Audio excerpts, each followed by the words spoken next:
Hey there. You listen. It was good. It was good. You got it. Hey there. Put the kids to bed. It's time. It's time to Sadie Hawkins pod and chill with your hosts Jessica and Danny. You looking over at your partner? Are they looking sexy? Well, this episode's got disaster written all over it. Let's get it on. Oh, you didn't, no, you didn't. Did you pull out the wires, make a man out of me? I'm trying to figure out if life's worth living without you. Hope I never have to. The stars could align, oh, explode in the sky.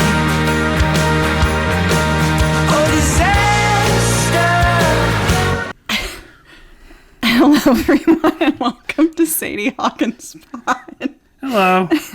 What's the matter? Get yourself together. I thought you promised you'd never use that voice outside of the bedroom. That's the voice I use when I want to scare Jessica in the middle of the night. She's sound asleep, and I'm like, Jessica, wake up. She's like, who's here? I don't understand why you're like slightly Southern. I don't know either. All accents are Southern. So how you doing? Oh, I'm good. How's it going? It's going good. Good. Surprisingly less hot. We hit 115 the other day. It was crazy, but it's all good now. Yeah. It's a cooler 80-something now. So good times. We had a real bad situation with our gender reveal party. Oh, too soon. Too soon because we're not having a baby yet? Man, gender reveal parties. It's just the stupidest thing. It Gender irks me reveal out. parties are just a construct. They are. It irks me out almost as much as promposals because, like, promposals, how stupid is that? Like, I think we talked about it in our In Love with the 80s episode. Right, yeah. But yeah, no promposals, no gender reveal parties. It's just an excuse to have another party and get more presents, like, before the shower. It's just an invention of Hallmark to get more money from you. Exactly. Promposals. The whole prom is just made up by Hallmark. So this week we're talking about disaster. Yes, but we do have top of the show business. And we have voicemails from Daniel. What's up? It's Daniel. Just out here rolling around at the speed of sound. Just kidding. I'm actually in a Taco Bell drive-thru that's really long. But just some thoughts on the episode about Bite My Tongue, also known as BMT, or Bigger, Meatier, Tastier. Bigger, Meatier, Tastier. That's also the name of this week's song.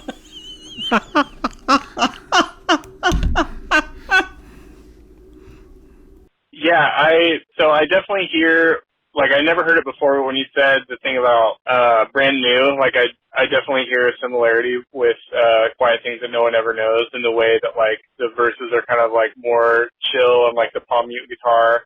And then it kind of explodes in that big chorus that's, like, halftime. Definitely hear a similarity there, but I think also that song owes a lot of influence to Sugar We're Going Down by Fall Out Boy. Just in the way the chorus is constructed. I think what made Sugar We're Going Down so big is, like, the way that chorus just, like, explodes. It's really similar if you look at the notes that Thiessen is singing versus what Patrick Stump is singing. Like, it just goes, like, from, like, the root note up to the fifth, and, like, that high fifth is, like, what kind of really captures it, especially over the really low, like, open drop D chord that both songs use right there at the beginning of the chorus. And for the record, By My Tongue is tuned down a half step, so it's actually, like, drop C sharp, but. Well, duh. Just kidding. I have no idea. This is good. He gets this info in for the audio files out there. Yeah, for the people who like to go deep into the music. The deep music files should be, and the pedal files should all be listening. Oh, no, not that again. This is like already an NSFW. Oh, last week when we made the pedophile joke, you made the pedophile joke. Uh-huh. And we were like, this isn't for outside the podcast. We're looking at you, Brady. Brady didn't do anything. Brady didn't break protocol. He was perfectly fine. Yep. It was Daniel who tweeted about it. It was, yeah. But what I don't agree with is like how you're saying that this song was like more of a departure. I think this is one of the songs on Five Score that is more like what they wrote in the past. I mean, to me, I don't hear anything in the song that's like a new sound for them. Like there's palm mute guitars and like, you know, they started experimenting more with drop D and stuff on and Season isn't really doing that much different with his voice. And it's also not definitely the heavy song on the record. I mean, that would be I Need You or maybe Devastation and Reform, but I would not say that this is that. So yeah, to me, this is one of the ones that like connected this album back to their previous stuff for me, and that's what I liked about it. I don't know. Yeah, last week when I said that Bite My Tongue to me didn't sound like any previous Relient K song, and how Bite My Tongue felt so heavy to me, you know? I agreed. I didn't think of Devastation and Reform. That just slipped my mind. I compared Bite My Tongue to Sahara, right? Mm-hmm. Devastation Reform slipped my mind. But yeah, I don't know, just something about, and maybe I Need You as well, but to me, and I'm joking when I say thrashy, but like the most quote-unquote thrashy songs for Relient K are like Sahara, to me anyway, are Sahara, Bite My Tongue, and Devastation and Reform. And I guess if you break down, and I don't know if Daniel's right, if you break down like the song structure and the keys and everything in Bite My Tongue, maybe it is exactly like a previous Relient K song. Maybe there's a version of Bite My Tongue that you could have done on Two Lefts or something, like with a slightly different production, but just something about the heavy production nature, the like the false metalness of Bite My Tongue and Devastation and Reform is just part of the reason why I always jokingly refer to Five Score as their thrash metal album. I don't remember the last time I listened to the like official Five Score version of Devastation and Reform, because I love that live at Capitol performance. Mm-hmm. So I usually, if I'm going to listen to Devastation and Reform, I listen to that version, right, which is acoustic. Right. Well, I don't know.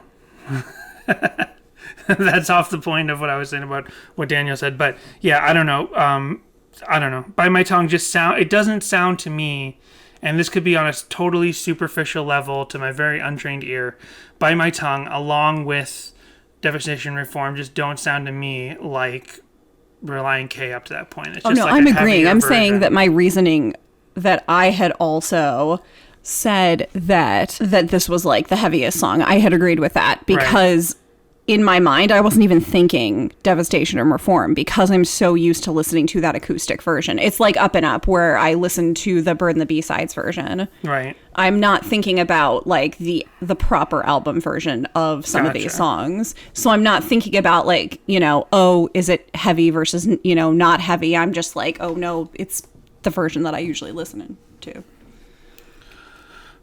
So disappointed in you, Jessica. Just kidding. We mentioned the fires a minute ago, and I just want to say that I hope that everybody in like Northern California and Oregon are okay. Yes. So shout out to listeners who are in those areas, because I know that there are listeners in those areas. So I hope that you guys are okay. My gender reveal fire joke was not punching down to the victims of the fires, punching down to the people who do gender reveal extravagant gender reveal parties. That's not the first gender reveal party that put lives in danger. No, like a grandma or somebody got killed like a few months ago at one of those, like right before COVID. It's awful because people do these stupid explosive things. Like, sorry, no offense. Like if your big deal is a gender reveal party, but like, it's just going to lead to disaster. Maybe don't pick some like really dangerous way to do it. Yeah. Anyway, we have 2 more minutes from Daniel. I think another thing when you're talking about how this fits with like the last 3 songs on the album is Yeah, if it was up to me, it would have been sequenced a lot differently. First of all, I don't think I would have put Deathbed on the album at all. I would make it its own single, or maybe make an EP or something that it's on. But I think the kind of song that it is, and I'm sure you'll get to this eventually and more thoughts about it, but like it deserves its own space. So I would have put like Bite My Tongue as the very last song, I think. Even though to that point it was slightly more traditional for them to end with like something kind of more down tempo and slower. So I guess you could put like maybe Give Until There's Nothing Left or something. But yeah, I would put Bite My Tongue last and not Up and Up last, just because like the ending, I think of Bite My Tongue with that big just like chord ringing out and the little sound that kind of like fades out is better than the or whatever it is that Up and Up ends with. And then maybe have Crayons Can Melt and Last For All I Care as like the secret track, which there is no hidden track on this album, which is another thing I didn't like about it. But I do love this album. It is still a Relient K album, you know. It's just not higher up on the list than some of the other ones. But yeah, all that to say, that's how I would have done it. And yeah, I think this song, I think By My Tongue is more like their older stuff than certainly like Forgiven or Give Until There's Nothing Left or, you know, Faking My Own Suicide, which literally wasn't a Relient K song until it was. It was Matt Thiessen and Earthquakes. But you guys already know that. But talk to you later. Yeah, so totally agree with the whole Deathbed stuff. Yeah. We've even said like with it on the fan curated vinyl, we're like, just put it as its own like 7-inch, like right. Put 3 other songs on the vinyl. Yeah, exactly. It really should have been its own thing. Mm-hmm. You know, it's not like they don't have other songs that were part of EPs or anything that did, or singles that did not make their way onto an album. So why not? Like Look On Up never did anything else outside of being a single. Right. It's not on, I don't believe it's on an EP or anything. Right. So talking about Deathbed, that's going to come up in my notes later, believe it or not, for this song. Okay. What will it be? Interesting. Do I think Disaster is a prequel to Deathbed? It's the same characters? No, but that's an interesting theory now. So, did he time travel or something? How does that work? Is there any reference? Are there any, like, timely references in Disaster? Like, do they mention iPhones? I don't think so. Yeah, isn't the kid, like, watching a movie in the other room? Oh, yeah. Yeah. I guess you couldn't watch movies at home in the 40s or whatever, or in the 50s. Or whenever. So Danny, yeah, I was the good student, the good little scholar that I am, and I did what you asked me to do last week, which was I updated my Collapsible Lung like songs best to worst list. I forgot. I didn't do it. Yep, I didn't do it. And Jessica was like, "Did you see that text? The text that I sent you to remind you to do this before the show?" And I was like, no, I didn't see that text. Why would I look at my text when I'm here with you all day? Why would you text me? Because I wasn't at home when I texted you that. I don't remember that happening. You've been here in front of me every day, every second for the last 9 months. Remember when I went to the dentist and you went to the orthodontist? Oh, Jessica, do you really have to flex like that? I go to the dentist. So I went with, and I think that this is. How do you want to do this? Do you want me to go and look up where I placed things before, or do you just want to hear? I just want to hear your current list, and then we'll go back and look at your old list. 1, Sweeter, because I legit like vibe on this song. This was your number 1 last time, I'm pretty sure. I think it was, yeah. 2, Don't Blink. Okay. 3, Boomerang. Okay. 4, Can't Complain. Now, that's ironic because Boomerang kind of boomeranged from its old position because I don't think it was that high the first time. I don't think so either. I think a lot of these changed. 5, If I Can Take You Home. 6, PTL. 7, Collapsible Lung. 8, When You Were My Baby. 9, Lost Boy. 10, Disaster. 11, Gloria. Well, maybe... Now, I know Gloria was in the same spot last time as well, and I think you're right. I think Sweeter was in, like, the number one. Yeah, I think so. Now, let's go see your list from the last time, because I love that we actually turned you, no pun completely intended, we completely turned you around on Boomerang by doing this podcast. Because that's a song you absolutely hated, because you hated his little inflection, his little, like his sassy inflection in that song you always hated, but now you like that song. Well, I think you turned me on it. I think you got me to be like, I vibe on it a little more. I don't particularly care for that inflection, but yeah. Talk about songs, as we were talking about last week, that don't sound like Relient K. This is the album of songs that don't sound like Relient K. Okay, so last time it was 1, Sweeter. 2, Don't Blink. Okay, same so far. 3, Disaster. Oh, wow. Disaster was in the 3 spot and they shot all the way down to 8? Yeah. 4, Collapsible Lung. 5, which that is way further down now as well. 5, Boomerang. 6, If I Can Take You Home. That's pretty close because I think I moved it to 5. Right. 7, Can't Complain, which also moved up the list. 8, When You Were My Baby. 9, PTL. 10, Lost Boy.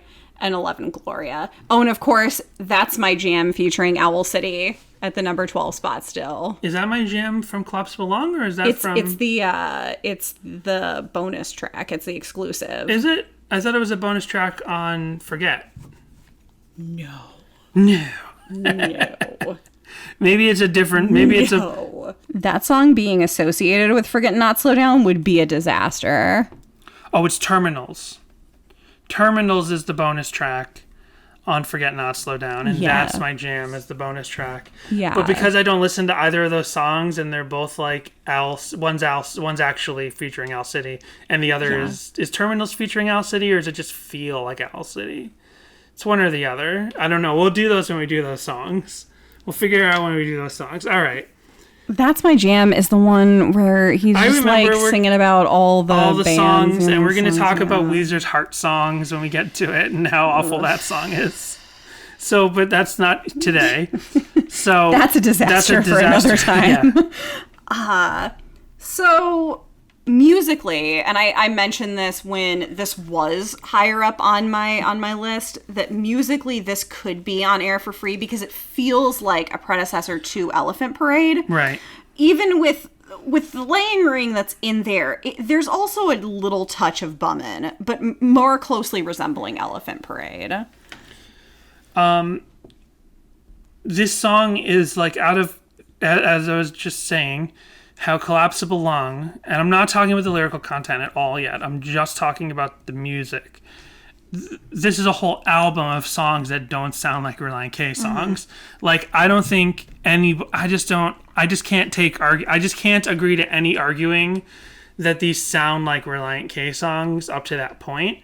I do think that this was like stretching the balloon a little too far in terms of what Relient K could do musically. Yeah. And then the balloon kind of went back with Air for Free, where with Air for Free you have now they can do a little bit more on Air for Free that's a little bit more poppy, a little bit stretching from what they could have been able to do for Get and Not Slow Down and earlier.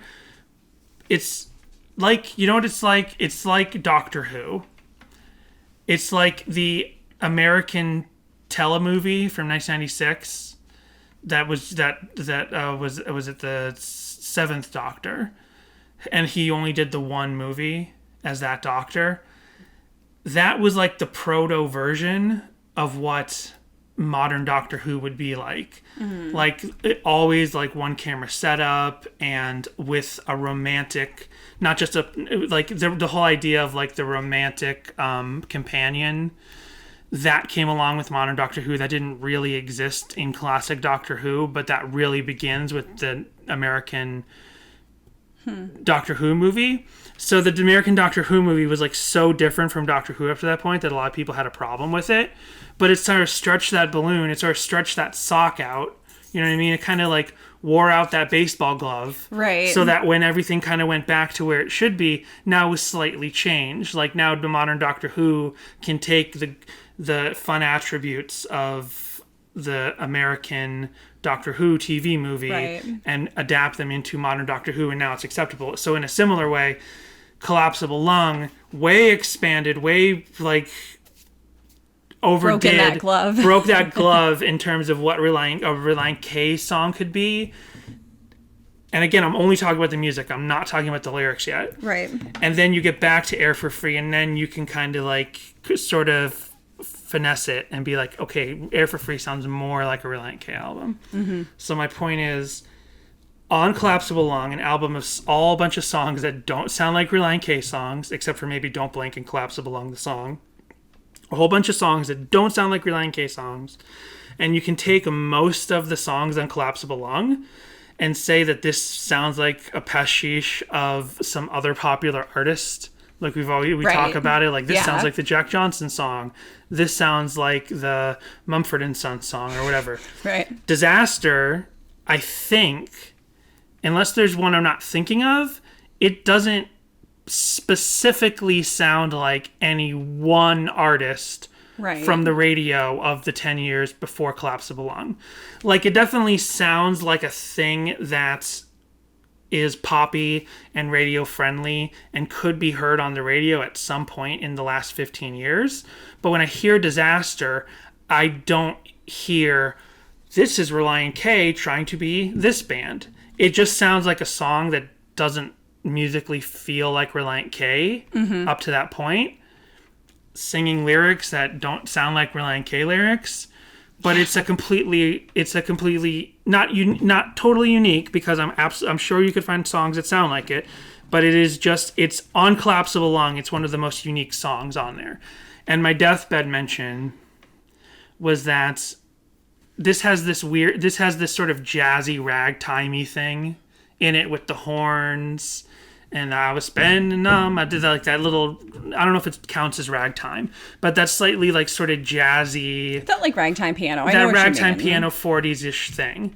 Now that's not what exactly is on Deathbed during the flashback choruses, but it does pick up and get just a little bit more peppy and jazzy in Deathbed, like when he flashes back. So I'm not like, it's not the same sort of thing, but it feels like it's paint off of the same palette, like mixed into a totally different color. But to hear this song with this sort of jazzy ragtime feeling, and then to hear the happy flashback sections of Deathbed with the sort of peppy jazzy vibe, these songs, they're just like I said, they're off the same palette, but they're not the same color, if that makes sense. I gotcha. I don't feel that. I don't. It sounds more like a circus to me. It does not sound like the 20s like ragtime era or anything like that to me. It sounds like I hear that piano in there, but I'm more like associating it with a carnival. And oh my gosh, I'm gonna say what is probably my most controversial opinion ever. Oh no. But the music in this does not work for me, at least especially in that beginning part. It kind of evens out a little bit more towards the end, but I don't care for the song musically for the same reason I don't like Queen. There's just too much going on. It's trying to be too many things. It's not doing any one of those things well, in my opinion. It's just trying to do too much. Yeah, maybe in a way, maybe I'm not too far off with this Deathbed comparison, because it's like, we always talk about how, what's the song on Air for Free? Elephant Parade? No, the one that's like a Deathbed light. Oh, Runnin'. Runnin'. How Runnin' is almost like a compacted mini pseudo sequel, spiritual sequel to Deathbed. Mm-hmm. But maybe, I don't know. I'm just thinking of this now live on the podcast, but maybe Deathbed is this weird like cousin. Sorry, maybe Disaster is this weird cousin to Deathbed, where there's a lot going on, just like there's a lot going on in Deathbed, but because of the length of the song, you can have, you know, the transitions in Deathbed kind of flow. They make sense in a way, but since Disaster is a short little radio pop intended song, there's all of these transitions and different movements and sections that are just so compacted that I can see how you and someone else might hear all of the big lifts and all of the horn lines and all of the slow, quiet parts going up into the big, joyous parts, how that's a little too much. It's a little too dynamic. You know what I mean? Mm-hmm. So I want to... Is that all you have to say about the music? Because I want to talk about the lyrics a little bit. I mean, I definitely have stuff to talk about the lyrics, but let me just double check my notes. I wrote down, I like the horns. Of course you do. I like that horn line too. I like that. That's fun. Like, I definitely wish this had been on the radio at some point. I wish it had been called Matt Thiessen and the Buddies instead of Relient K. But I would have loved to hear this song on the radio back in 2013.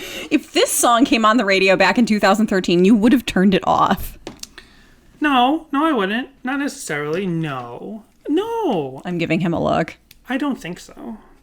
Because you wouldn't have been listening to a radio station playing the song in the first place. Probably not, but if I was at the grocery store and this came on, I wouldn't go complain to the manager. They don't play this kind of music at the grocery store. They play whatever music 30-somethings of that time listened to when they were in high school. So, like, right now, they're playing, like, Simple Plan and Good Charlotte and Avril Lavigne when you go to the grocery store because they want all the wives and new moms out there to be like, oh, I remember high school. Wasn't that a great time?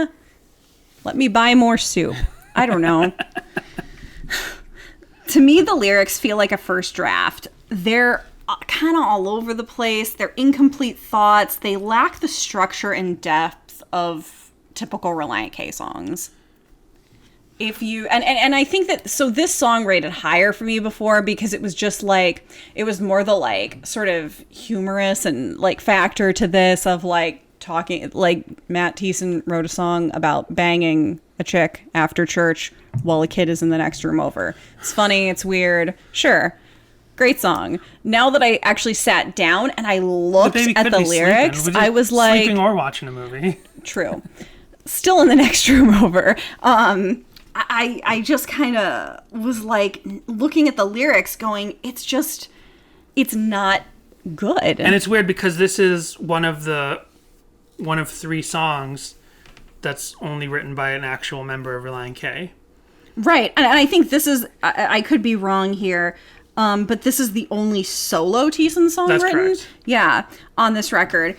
And it's so bizarre to look at the writing of the songs on Forget and Not Slow Down, which are the last solo, Thiessen written songs, that with the exception of, I think, like Candlelight. Matt Hoops also has a writing credit on, and I can't remember if there's any others. But you're looking at the perfect album that is Forget and Not Slow Down, and you look at those lyrics, and then this is what you get next.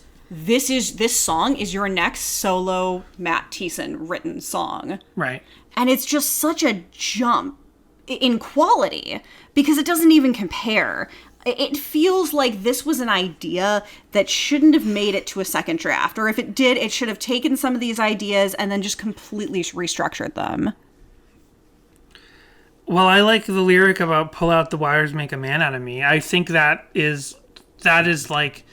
I can understand exactly what you're saying. I like this song just because it's like I kind of just vibe on it. I like the peppiness. I'm not crazy about. We'll talk about Sexy Gate in a minute. I'm not crazy about like the theme of it or whatever, but I do like the song. And when I hear the line "pull out the wires, make a man out of me," that sounds like a lyric you could put on almost any other classic Relient K album. Like that's a very poetic. Very, and it puts an image in your head. Yeah, I do agree with that. It does feel like that is a line that could be in like Man on Air for Free or something like that. Like that is, you're correct. That is a great line. But when they're like when he's like exploding the sky and the stars cut a line, I'm like, that's all like poetry. That's all like poetry bot lines. Like anyone could come up with that. Yeah. I don't feel like anyone could come up with pull out the wires, make a man out of me. Yeah. And then all the rest of the lyrics are just very literal. I mean, is it literal Thiessen? This isn't literal Thiessen in the sense that I don't think this is a true story, but it is presented in the form of literal Thiessen, where he's singing this song like, here's a thing that happened, we went to church and the baby's watching a movie, whatever, and the girl's looking sexy, and this is going to be disaster because this isn't. And it's all about sort of like this relationship. The whole thing is like about this is going to be a disaster. This relationship's going to be a disaster, but we're going to do it anyway. And Right. it's going to be great. So it's like, okay, so is this a toxic relationship? What is this? What's going on? Well, I don't think here? so. And this is going to get into the bigger talk that I'm trying to hold back for a certain point. But this, to me, is the sore thumb in the common fan theory about this being a story album and this being the sequel to Forget Not Slow Down, and this being like a fictionalized sequel of like the guy from Forget Not Slow Down, who in real life is Thiessen, is now like a fictional character, and he's pursuing vapid relationships, and that's signified through the vapid music in the album. I don't agree with that theory. I want to get more into that specifically. We've gotten into that a lot in past Collapsible Lung episodes, but I'm kind of hoping to put a button on that discussion this week, because this song, when I hear this song, it doesn't make sense in the idea of this is a story about a guy bouncing between relationships. Because after I heard that theory, which I had never heard until we started this podcast, and I've heard it a number of times, and it came up this week twice when I was tweeting and posting about how we're doing Disaster. It came up from different people mentioning that they believe that theory again, and I'm like, I have decided to like choose my battles on the discussion. I'm like, I don't want to be the jerk that like, no, that's not true. Right. To people like online anymore. I have done that. I did that to Brady. I'm sorry, Brady. Brady was like in DMs. He was defending that theory, and I'm like, but here's all the reasons why we don't agree with it. But Brady, we know, we talk to. I'm just not gonna like debate people online anymore. We have this platform, we have this show where we can talk about it, and this is where I'll kind of leave it, because I don't want to poo-poo people's headcanon that this makes this album make sense to them. Mm-hmm. But that theory doesn't make sense to me. And when we interviewed John Schneck, I guess I'm just getting into this theory, this whole talk now. When we talked to John Schneck, we specifically asked him about that, and he was surprised to hear that fans out there think that Collapsible Lung is a story album, and that they think it is any kind of sequel to Forget Not Slow Down. And he said, no, that album is not a story. He said those words. He didn't say it uncertainly. He Right. left some other things on the table in uncertain terms, but he said, no, that album is not a story album. And we had all these circumstantial things to debate it. Like, if it's a story, why haven't the Mats ever said it's a story? Yeah. Even though in multiple interviews they talked about how Forget Not Slow Down was was like basically a single opera story, like a rock opera story in a way. Not a rock opera, but a single story album. Right. So for me, one of the first places before we talked to John Schneck, before we got any kind of confirmation, this song is like a positive, happy love song. It's a little tinged, but it's not like Disaster, and it's not like When You Were My Baby. It's not a sad song. This is Disaster. What did I say? You said Boomerang. Sorry, Jessica's correcting me on the phone. It's not like Boomerang, which is about a toxic relationship that he can't get out of. It's not like Lost Boy. It's not like so many of the songs on this album are about toxic relationships or like lapse in judgment with relationships and love. The three songs that aren't like that are Don't Blink, Disaster, and Collapsible Lung. Collapsible Lung fits in everyone's story because it's about an old man at the end of his life, or he's eventually gonna be old, and he loves his wife and he wants to grow old, and he doesn't want to hear the last of the Holy Ghost. Like that's the end of the story album concept to people who believe that thing. But to me, Disaster is just this happy love song about this like couple that's just trying to make it work. Like there's nothing toxic about the relationship discussed in this album. They go to church together. They have a kid, or she has a kid, that they seem to all get along. Like there's nothing bad. The only thing is like, we're in love, but oh, for how long? He stopped going to the bar. That's another thing. Like, it's like a lot of people were shocked when you see some of like the early reactions to Collapsible Lung from 2013 and how people were like, I can't believe Thiessen's singing about going to the bar in Boomerang. But in this song, Disaster, he stops going to the bar because he's in a relationship with someone who has a kid. And to me, it's unclear whether or not, and I actually put a poll up on Twitter.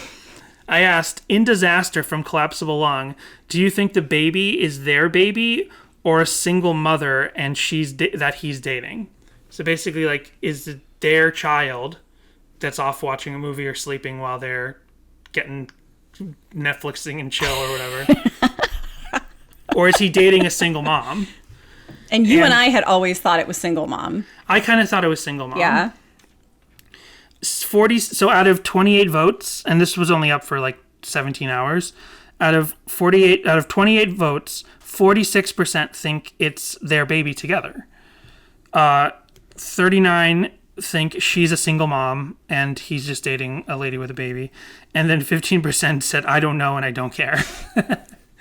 And then Andy Flowers replied and he said, I always imagined the narrative being written from Hoops' perspective, who would have had a child at that point. No? And that's interesting. But even though it is only written by Matt Thiessen, Matt Hoops and Thiessen are friends. Like, why would he not, like, be writing from the perspective of maybe Hoops, possibly? Yeah. Like, he's Hoops. Well, I don't know if Hoops would have been divorced at that point, but he's got a child. If he was divorced and dating someone else, or meaning his... I'm not sure about that timeline. I've never really... We know a little bit more about Thiessen's relationship timeline than Hoops's. So my point is, this is like a happy song about some people that are trying to make a relationship work. And it's in the middle of these songs, because then what follows up this song? It's another, like, dour pop song. When You Were My Baby. When You Were My Baby. So it's another breakup song. I don't think this... Because I think When You Were My... Because... And PTL comes before this, which I actually had to go back and listen to PTL after listening to this song, right, because I just wanted to wash the sound out of my brain. If this was a story album, it's too chaotic in terms of the story. Yeah. It's not like relationship to relationship. This album is pure chaotic energy. Right. Because I believe the reality is that it's just a bunch of pop songs written about relationships because they thought that was what was going to, like, be interesting to, like, a pop mainstream sensibility. And a bunch of other people. I just don't see how this can be a story album when a bunch of other people wrote it. Like, Matt Thiessen writes a perfect story album, and then he gets a handful of other guest writers to write a bunch of songs, and we don't even know what songs on Collapsible Lung, because we don't know about the co-writers who, like, said, here's my song, Matt Thiessen, you do a little bit of working on a song that I'm bringing to the table. Did Matt Thiessen bring everything to the table and other people just worked on those things? Or are there any songs on this album that begin with the co-writer and Matt Thiessen works on their stuff? So how does that become a studio album? However, as I said, John Schneck said this is not a story album. So going back to, is this their kid or is this her kid? In the first verse, this is why I've always thought that it was just her kid. I think we're in love, but oh, for how long? It's got disaster written all over it. So nobody show her our horoscope headline disaster written all over it. Why would you be? And the first line of this song is, right, I was spending all my time falling in love, should have known better, but it's so much fun when I'm with you. You've already fallen in love if you've gotten married and had a kid, hopefully. I mean, hypothetically, are they 2, 3, 4 years into a relationship and they have a kid now? Maybe. But yeah, this is like the settling down song, even though it doesn't feel like there's the only thing that indicates that maybe he's like, oh, for how long? When he says, oh, for how long, and this has got disaster written all over it, those are the only things that kind of indicate that this is in any way problematic. But any line about their actual, like, being together, like, she's looking so sexy and, like, oh, well, let's get it on, baby, or whatever it says. Right. It's like all of that seems really positive and like they really like each other.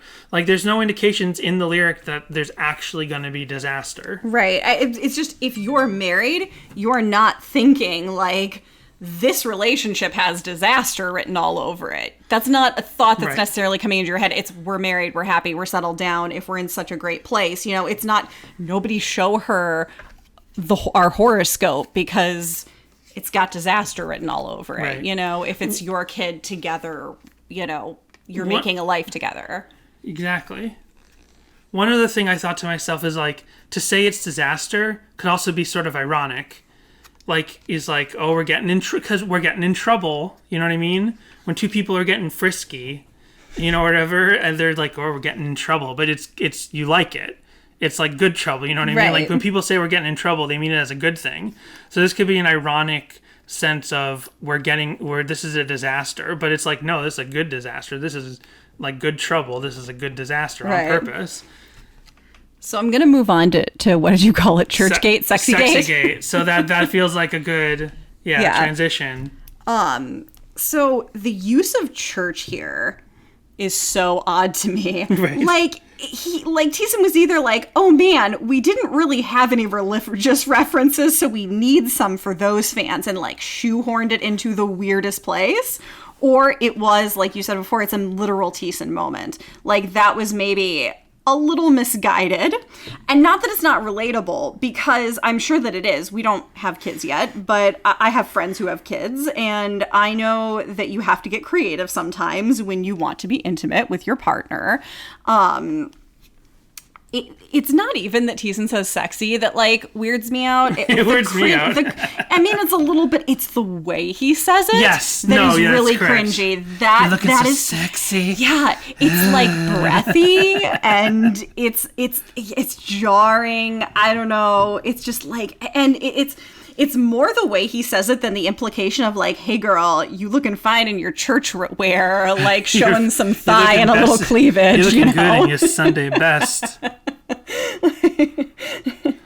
So, yeah, this song like kind of tore a little hole in the Relient K universe from what I can tell, because I still find posts about it to this day. But like, and it's so funny because I got something else to talk about this in a more timely way.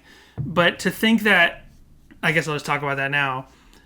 To think about like a lot of Christian bands who have either gone full non-Christian, maybe gone atheist, or gone like just, you know, maybe they're Christian, but they have no interest in being Christian artists anymore. And one of the signifiers of that, especially in maybe the Christian metal or like in Page of the Lion or something, is to just do full on like songs with swears and curses and like making it very clear, like, I no longer believe the stuff on our first albums, right? And then you have in the middle of, in like sort of in the way more like not like that version is like MXPX and Five Iron Frenzy, who believe things differently than they believed back then, but don't really openly talk about. If MXPX certainly doesn't talk about, Mike Herrera doesn't talk about what he does believe anymore. He said, "Oh, I don't believe what I believed back then anymore," but he doesn't say what he believes now. Like he's just like, it's nobody's business, and it's not in their music. There's no MXPX songs about losing his faith or anything. But then on the new album they say a couple of swears, like goddamn refrigerator and big ass van, and some people are like, whoa, MXPX is swearing, it's crazy, it's weird, right? It's like a little controversy. Five Iron Frenzy this week had started their Kickstarter for their next album, and on their single for this Kickstarter he says the word ass. And on the Five Iron Frenzy Facebook group, like, that's all it was for like a week. It was jokes about how Five Iron Frenzy finally swore. And some people were like, are people really upset about this? I think we're all joking, right? Like, we're not actually upset about this. And some people probably were actually upset about it.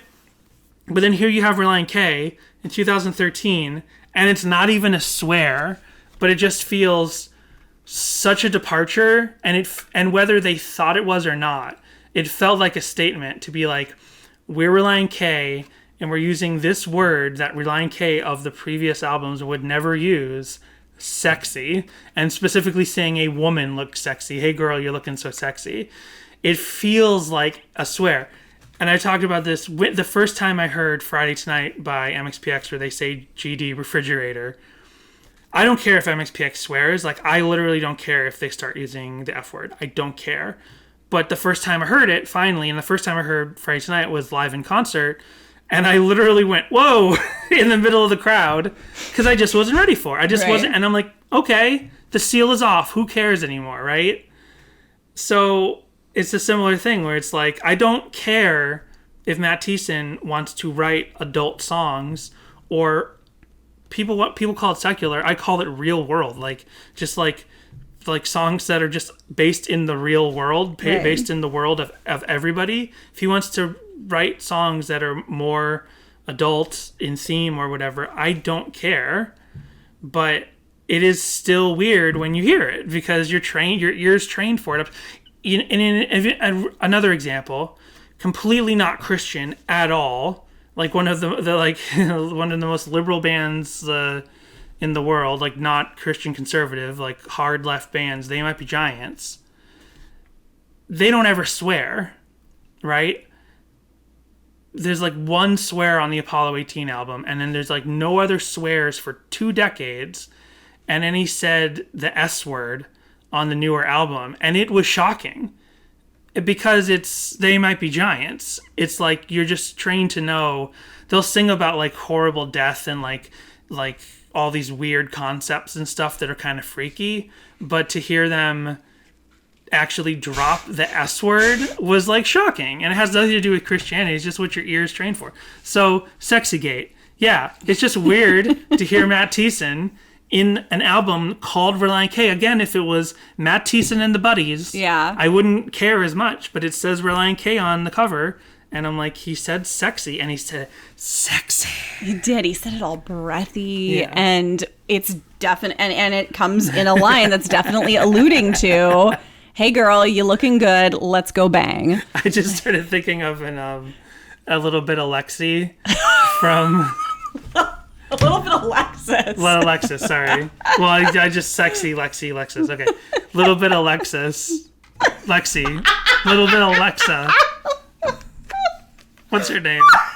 We're talking about Schitt's Creek, the TV show. What's her name? Now I'm throwing myself. Lexus. What? I can't remember right now. What's her name? Say it. You said it wrong so many times. I legit have to double check myself because I'm like, Alexis. It's Alexis. Yeah. So hold on. I want to see if we can find her her limited reality show theme song.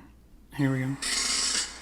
Hi, my name is Alexis Rose, represented by Alexis Rose Talent. Okay, what are you going to be singing for us today, Alexis? Okay, so Matt Thiessen's breathy nature. When he sings about the girl looking so sexy, it reminds me of this scene from Schitt's Creek. I have chosen to perform the title track off of my critically reviewed limited reality series, A Little Bit Alexis. Ooh. Feel free to sing along if you know the words. Okay. Are you ready? Let's do it. I'm a Lamborghini. I'm a Hollywood star. I'm a little bit tipsy when I drive my car. I'm expensive sushi. I'm a cute, huge yacht. I'm a little bit single, even when I'm not. I'm a little bit of la la la la la la la. A little bit of Alexis. La la la la la la. A little bit of Alexis. Okay. La la la. Wonderful. It was particularly like, I'm a little bit single, even when I'm not. Like, that's the part that reminds me of Thiessen singing, "You're looking so sexy." That's my favorite Collapsible Lung song right there. The A Little Bit of Alexis theme song.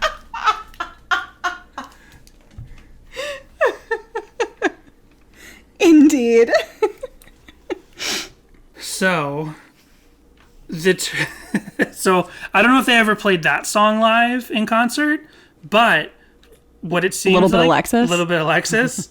But what it seems like is Relient K has never played Disaster live.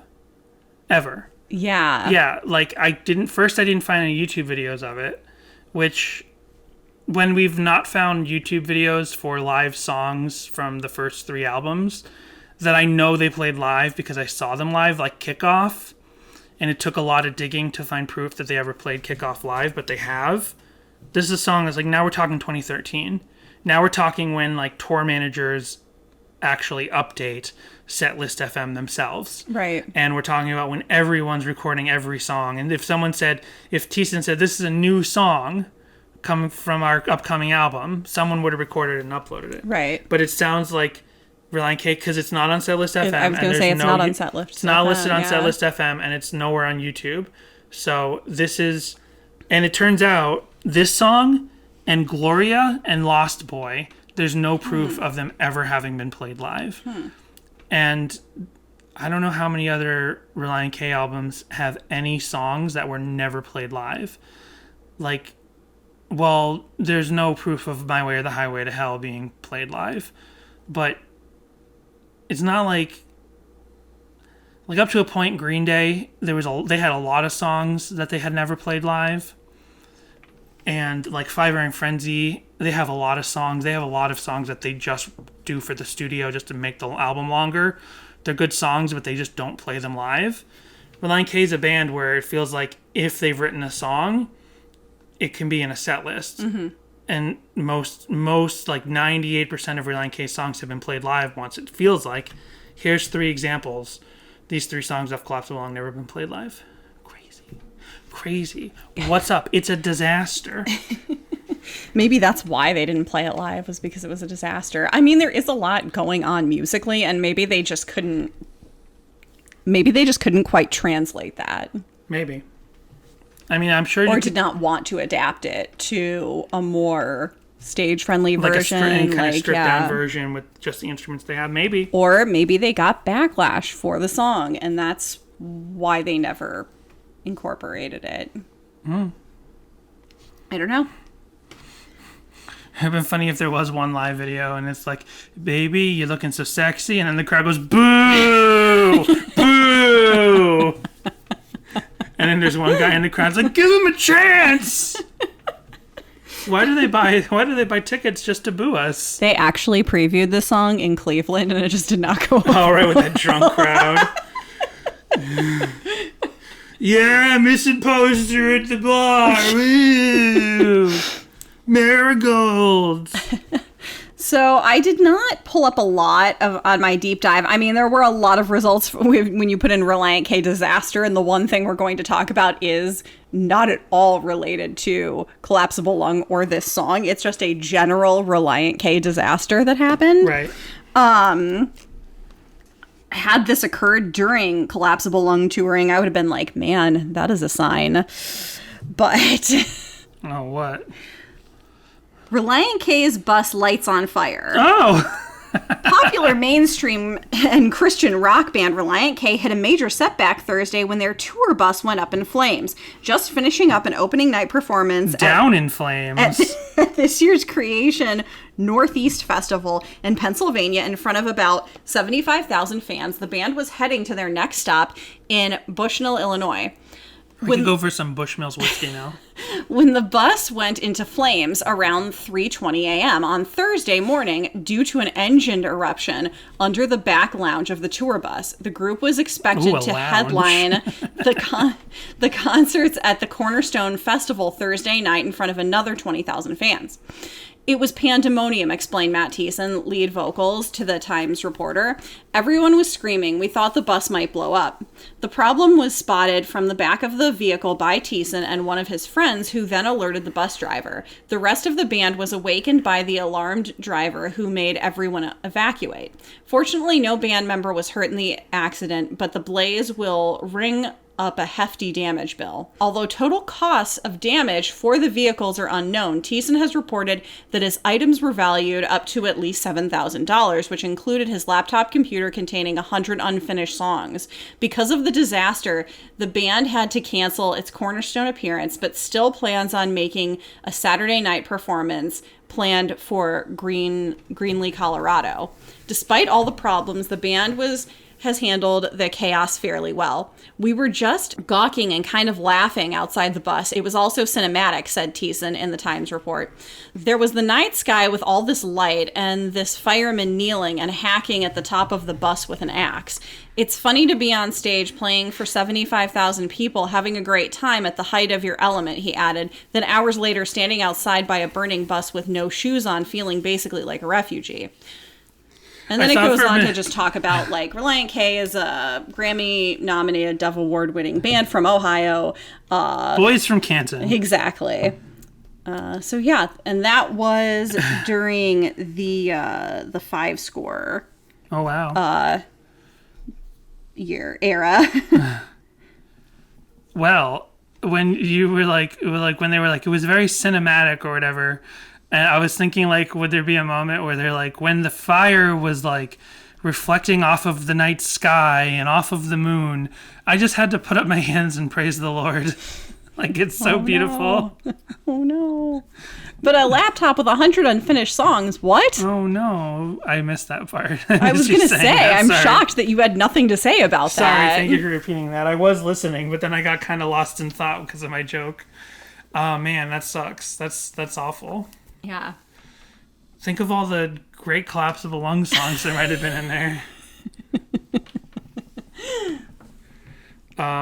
Wow. I'd never heard of that. That's bizarre and amazing. I'm trying to think of, like, there was some other band that something like the Huntingtons had their. I have 2 other Christian band disaster stories that come to mind.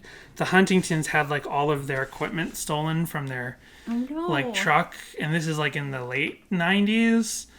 Like overnight when they were in a hotel or something, they just came outside and everything had been stolen out of their van. I remember reading that in like Decapolis.com or something. I don't know if I'm saying the name of that website correctly. I was like, oh man, that's awful. That stinks. But then I remember the band Beanbag, which was an Australian rap rock group that had like 2 albums. They're real. Oh, wow. They're real under the radar as far as like Christian rock bands go. But I remember they came and they played like this small club in New Hampshire, and it wasn't even like a church show. It was just like a small all ages club, and I was like, I've heard of Beanbag, they're a Christian band. Like, I don't know their albums, but I'm gonna go check them out. And they were the nicest guys, and it was a really fun show. I didn't really know their songs. We had such a great time. We talked to them. They told us all about Australia and stuff. And it turned out a couple years later, they like flipped their van on tour, and that's when they broke up. Oh no! Yeah. Oh no! It's awful. There's a lot of like bus tour stuff. I have a friend who used to be in a family Christian band, and they had a little tour bus that they toured around in, and theirs went up in flames as well. Oh wow! Yeah. I remember when Spinal Tap died, they had just played this gig in Springfield that went really badly. They only played for 15 minutes and the crowd rioted. And then the next day, they were in their tour bus, and apparently they were like, they thought the show the night before had been really good, but then like they got run off the road and their bus blew up. Remember this? I do. It was a big deal. Yeah. At the time. I'm mixing up real life with The Simpsons again. Yep. So with that, we're going to take a break and then come back with YouTube stuff.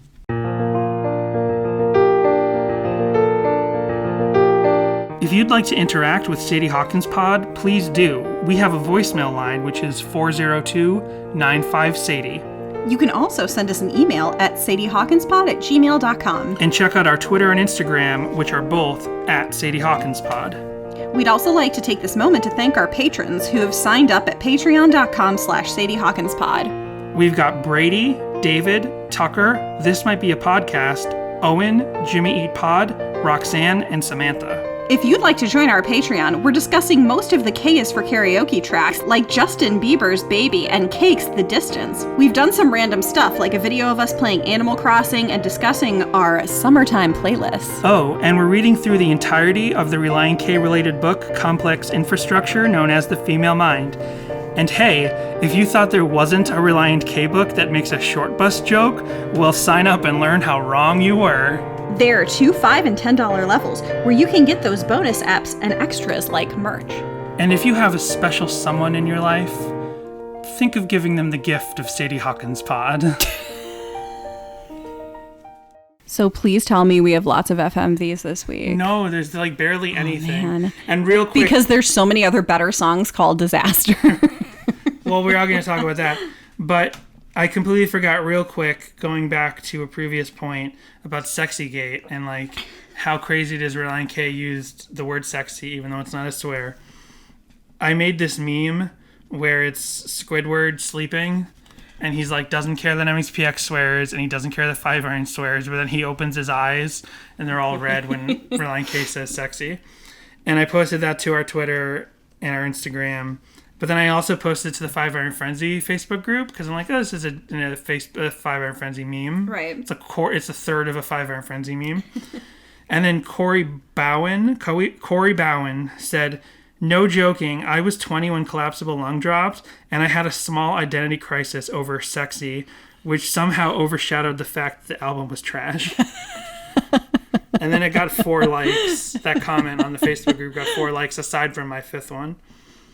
And I said, can I mention this on my podcast? And he said, sure. So... It is weird. Disaster is maybe one of the only Relient K songs that shares a title with MXPX and Blink-182. Oh, wow. So here is MXPX's Disaster.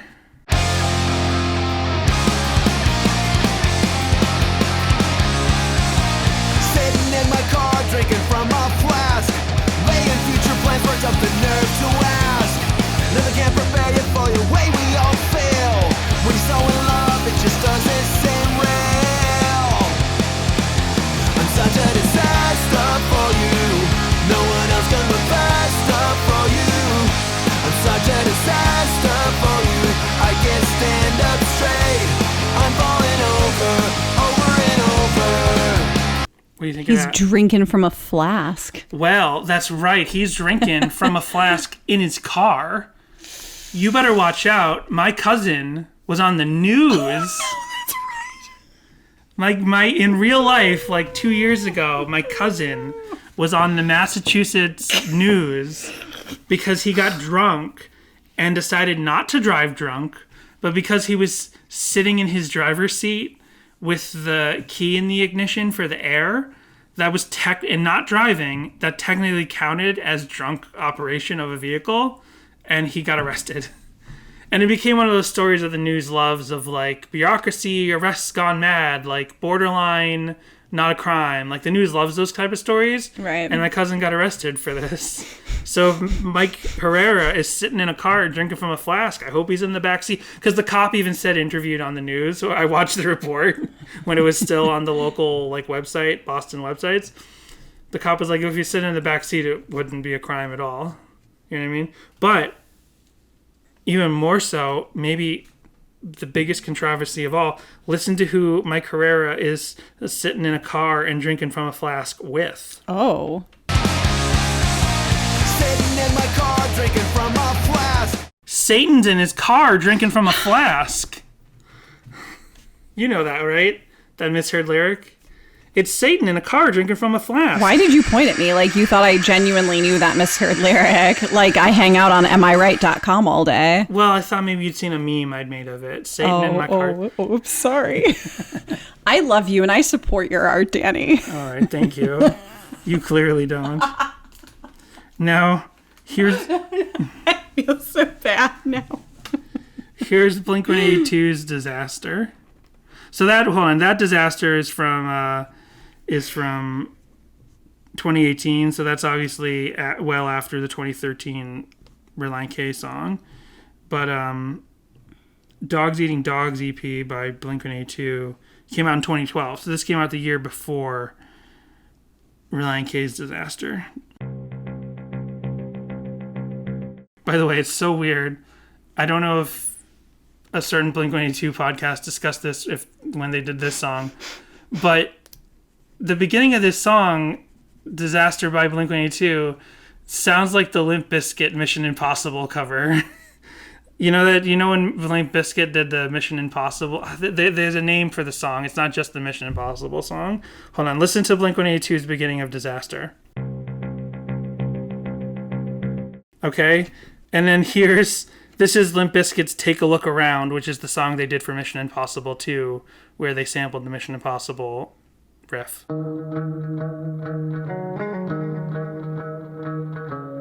How does that not sound exactly the same?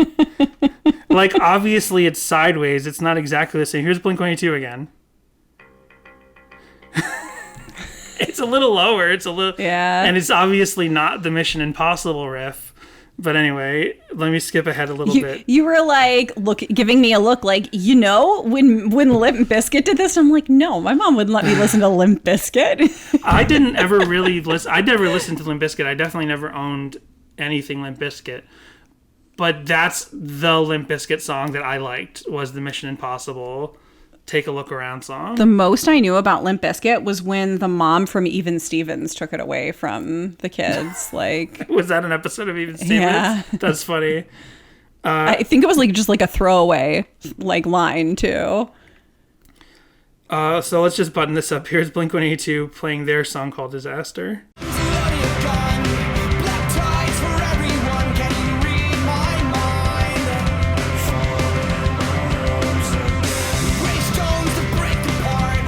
What do you think?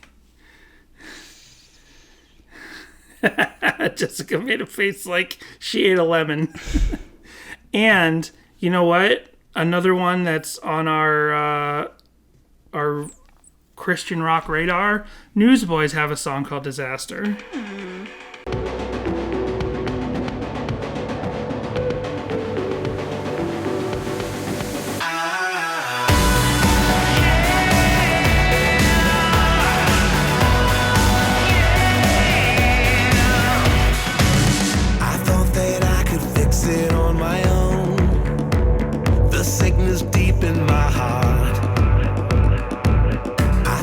Does Denny have anything to contribute? Oh, good day, it's me, Denny. Yes, it's right. I do a Newsboys Song by Song podcast. Yeah, I know. Love Liberty podcast. Love Liberty podcast. Yeah. So, Denny, I don't know if you heard, but we were just talking about Disaster by Newsboys. What do you have anything to contribute to that? We haven't really gotten to that song yet. Oh, okay. Sorry, I'm doing a little bit of a Liverpoolian accent. I'm doing a play about the Beatles. Oh, nice. It's a live stream. Oh, right, of course. How are you guys doing down under with the quarantine and everything? Are you still distancing and everything, or have things kind of gone back to normal? It's good. Thanks, Denny. Denny's gone. Oh, wow. That was fast. He's got to get to bed. It's 4 p.m. there. I had so many more questions for him. Well, Denny left me a note, and he said for me to mention that this Newsboys album, Restart, also came out in 2013. Oh, okay. Interesting. So both bands had a song called Disaster. Me trying to do an Australian accent right now when I haven't been practicing, that's the greatest disaster of all. What are you talking about? Nothing, I mean, if I've tried to do an impression of Denny recently, and it just didn't work out. Okay. So, anyway, so there's only 3 things to really play. This is the first one. This is an acoustic cover uploaded to SoundCloud by Egranola, which I feel like we've played this before. Egranola.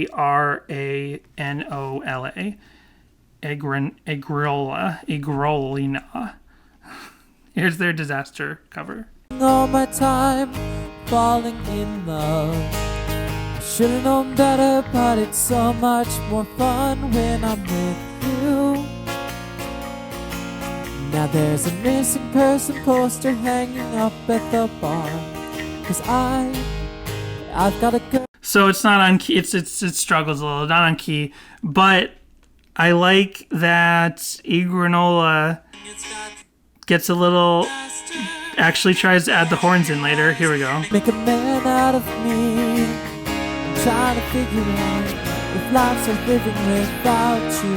Hope I never have to. The stars could align or explode in the sky.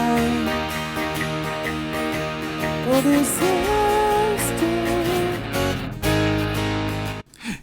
I think it's funny. They did their best. It's a little off key, but I love the keyboard horns that they threw in to just try to fill in that background.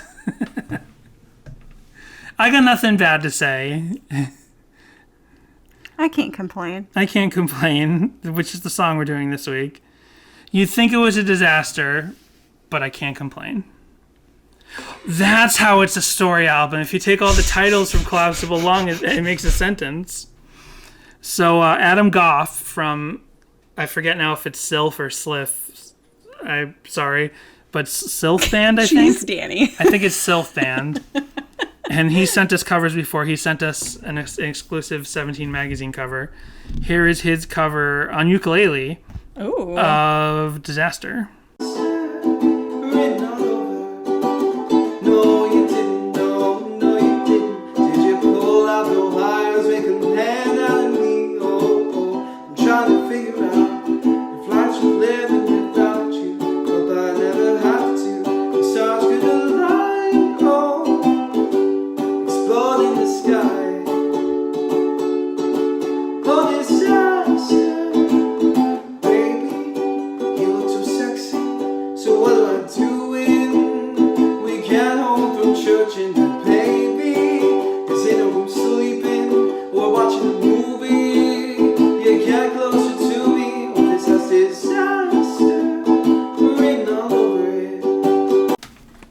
You know what? It works better stripped down like that in just a ukulele Yeah. cover. Yeah. But I'll say that even Adam singing, "You look so sexy," like, I don't feel like anyone can really pull off that line. Maybe Prince is the only one who can actually pull that line off. We didn't hear E. Granola's "You Look So Sexy" line. Let's go back to that. I've been spending all my Here sexy. Ooh, I landed right on it. Okay, here we go. Baby, you look so sexy. There's like a weird... They got a phone call in there. Yeah. What am I doing? You get on. I missed it. They actually... Okay, Egg Granola actually delivers the "You Look So Sexy" in a really plain, matter-of-fact way that doesn't pull special, gross attention to it. Listen again. Baby, you look so sexy. So what am I doing? That's the most non-offensive between Matt because Thiessen. there's no there's no emphasis put Yeah. on it, which is Between better. It Thiessen kind and of Adam flies a little Goff. more under the radar. Yeah. Egg Granola really lands it by not trying to land it, and that's great. So the last thing that I have is this quote-unquote alternate version, only uploaded 2 years ago.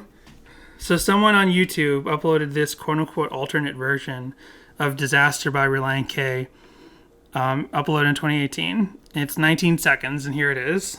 Oh, disaster. Baby, you look so sexy.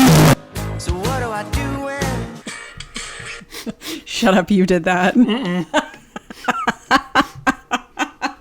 That has Danny written all over it. This time I was taking a drink and you made me laugh. That's so funny. Like, I guess in 2018, someone must have listened to Disaster for the first time and they thought the sexy thing just, like, put a bee in their bonnet Right. in the bad way, and they just wanted to That's funny. make this thing. I want to play it one more time. Oh, and then there's an ending thing to it, which I don't care for as much as the beginning part. But let me play the whole 19 seconds this time. baby, you look so sexy. So what do I do when we get home from church and the baby, oh, like baby. Yeah.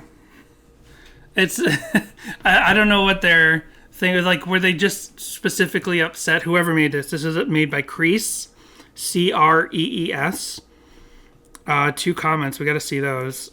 Oh, someone in Indonesia said ja ja ja ja ja ja ja. 'Cause, you know, Nice. that's their version of Yep. ha ha ha. And then Tom Gully is Stone Green said LOL. I could use some Never Gonna Give You Up, so we could have gotten rickrolled. But other than that, this was good S. Nice. But they didn't say S. They said the S word. Oh, gotcha. This is good S word. Gotcha. So, because I don't want to swear, I don't want to get in trouble like Five Iron Frenzy. So, that's everything for Disaster. Like, it seems like this is a song that people like if they like it. Like, if people hate it, they just kind of like don't talk about it. But there's nothing on Song Meanings, nothing on Genius.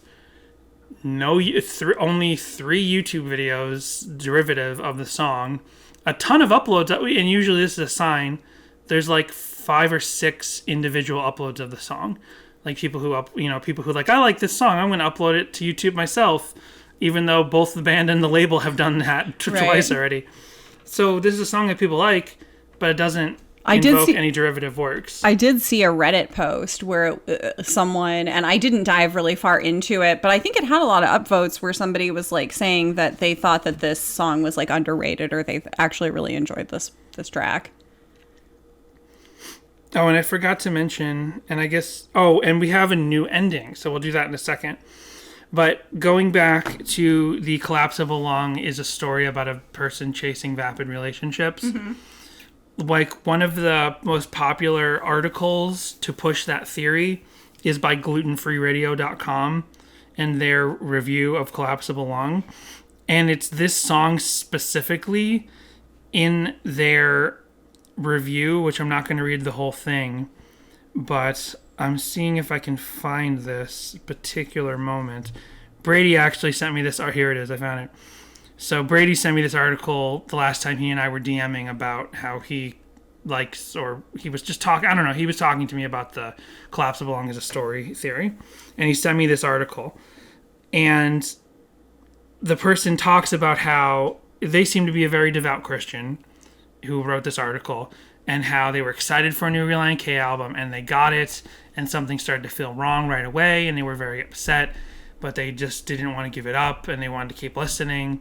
And then they talk about, so they work at like a Christian, and in this article they talk about how they work at a Christian school or something, and they say, but yesterday, while mopping the gymnasium floor at work and blasting the new album over the large speakers mounted to the ceiling, Thiessen sang the line, "Baby, you look so sexy," and caused a group of children to begin laughing heartily and their respective parents to begin glaring at me scarily. I was, in all honesty, extremely hurt and felt terribly betrayed. That's just such a bizarre story. I just can't get that image out of my head that someone was like, loved Relient K, and they worked at a church or like a Christian school of some kind, and they were blasting the album over the gym speakers, and some kids at the school who were probably like super duper sheltered heard Relient K say, "Baby, you look so sexy," and then they snicker, and they laugh because they just heard a song about how it's sexy. And then some parents who were apparently also in the gymnasium at the same time while he's mopping look at him angrily like, how could you play this evil devil music? Like, it's just such a very specific Christian image. Yeah. You know what I mean? Very like Saved, like the movie Saved, right. Like very the Christian I can school see it world. Happening. Yeah. Like in my head, I'm watching it. Like just so puritanical, and he's like mopping the floor listening to an album and thinking it was safe for work, and it was not. It was, and he should have checked with the Safe for the Little Ears radio channels to see if they allow that album. It was not safe for the little ears. They said the S word, the SEX word. I often wonder if this, I know that it had a very minimal physical release, but I do wonder if like this was ever in Christian bookstores, like on CD shelves or not, because there is some questionable content in this album. Right. And I know like some Christian bookstores I've been to in the past have had those like borderline, and I mean there's no Christian bookstores around really anymore, but in the past I've been to Christian bookstores, and some like borderline albums would sometimes get put there, and I don't know if they were put there by like, and I'm not talking about like the Lifeways and stuff, I'm talking about like independent ones, sometimes there'd be like, oh, I'm remembering christianbook.com. Their warehouse of all places is in Massachusetts, and you could go once or twice a year to the warehouse and just buy things off the shelf.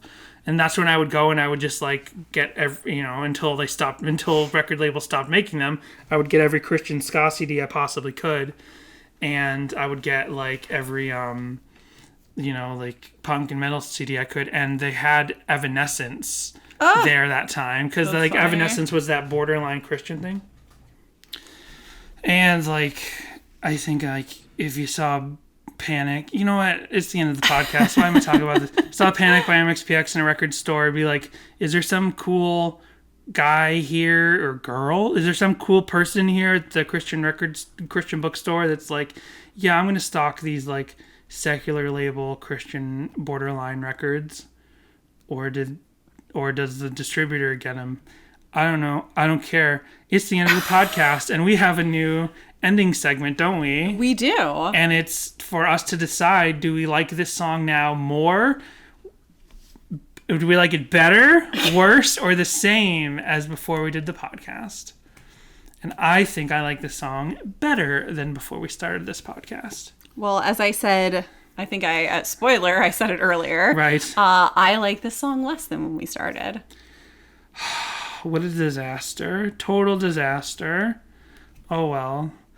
Thanks, everyone, for listening. Like we have an outro now, and then you just keep going on. Go to patreon.com/Sadie Hawkins Pod.